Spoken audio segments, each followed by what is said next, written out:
New মার্কেটে কেনাকাটা না করলে যেন অপূর্ণই থেকে যায় রাজধানীবাসীর ঈদ। সারা রমজান তো বটেই, শেষ রোজার চাঁদ রাতে বাড়ে ক্রেতাদের ভিড়। পোশাকের সাথে মিলিয়ে গয়না, ব্যাগ, জুতা কেনার ধুম পড়ে।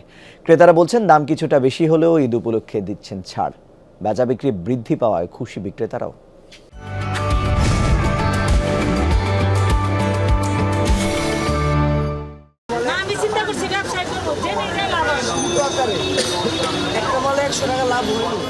এটাই চিরাচরিত নিউ মার্কেট। ঈদের শেষ সময়েও চলছে দাম নিয়ে ক্রেতা বিক্রেতার বিবাদ। রাত পোহালেই ঈদ উল ফিতর উৎসব ঘিরে শেষ মুহূর্তে টুকিটাকি কেনাকাটা সারছেন রাজধানীবাসী।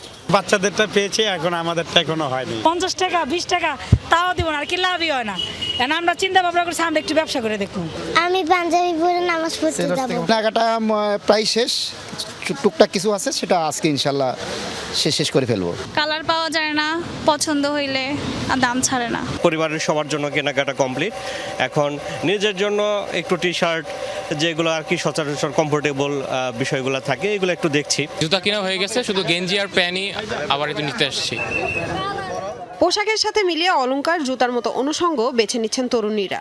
বাদ পড়ছে না কসমেটিক্সও। যা কেনাকাটা তো আগেই করা হয়েছে, এখন লাস্টের শেষ দিন আসছি, দেখা যায়। শপিং শেষ, এখন শুধু এই যে জুয়েলারি, কিছু চুরি টুরি, এগুলোর জন্যই আসছে। কেনাকাটা তো শেষ, মেয়ে আসছে, মেয়ের জন্য এই যে টুকিটাকি নিলাম, মেয়েও নিল, আমিও নিলাম। এই শেষ সময়ে দম ফেলার ফুরসত নেই বিক্রেতাদের। বলছেন বিগত বছরগুলোর তুলনায় এবার বেচা বিক্রি বেশি।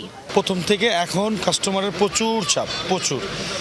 4টার আগে তো বন্ধই করা যায় না দোকান, আর আজকে কটা বাজে বন্ধ করবে এর কোনো স্টেশন নাই। যা হচ্ছে ইনশাল্লাহ ভালোই। একটা দোকানে 2 লক্ষ টাকা খরচ, 70 টাকা যদি 400 টাকা লাভ না করতে পারি, দোকানটা কিভাবে চালাই? পরিবারের সদস্যদের সাথে আনন্দ ভাগ করার অন্যতম উপায় হলো ঈদ উপহার বিতরণ, যার মাধ্যমে ঈদ উৎসবের আনন্দ বেড়ে যায় দ্বিগুণ। লামিয়া তিথি, যমুনা নিউজ, ঢাকা।